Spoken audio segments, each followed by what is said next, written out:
হইছে? এত বলাবলি করস কি লিগা? প্রাইভেটের মাস্টারের 2 মাসের বেতন আটকে লাইছেন 500 1000 টাকা। গত মাসে টিয়া দেই নাই।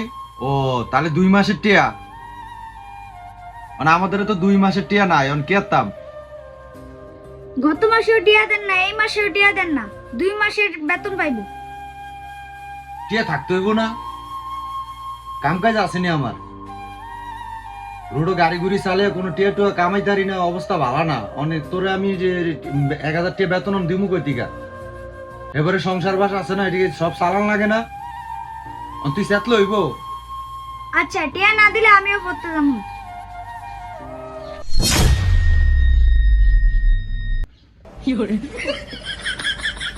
যদি পড়ালের কষ্ট না চালাইতে পারেন তাহলে কয়ে দেন, আমি পড়তাম না, পড়াটা বাদ দিয়ে দিই।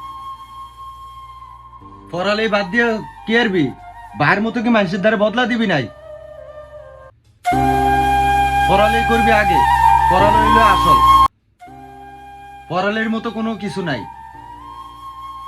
আমার গায়ে রক্ত বেচে হইলো তোর পড়ামো। তাহলে স্যারের বেতন দেন, আমি প্রাইভেট পড়তে যাই। স্যারের বেতন দিতে আছি।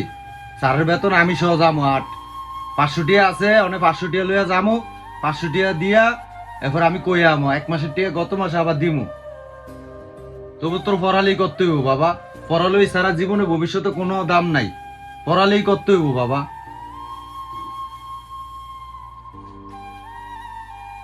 ধর এই 500 টিয়া বেতন দিয়ে দিস। আমি 500 টাকা দিতে পারতাম না, আপনি রাত দিয়ে আপনি যা দিয়েন।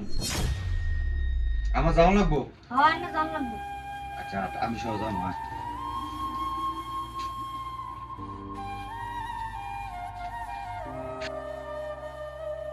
তো বন্ধুরা, ছেলে সন্তানের জন্য একটু পরিশ্রম করতে হবে বন্ধুরা। ছেলে মেয়েদের ভবিষ্যৎ উজ্জ্বল করার জন্য আপনারই সব করতে হবে। তো বন্ধুরা, আপনার মতামত কমেন্টে জানাবেন, পারলে একটা শেয়ার করে দিবেন। তো ভালো থাকবেন, আল্লাহ হাফেজ।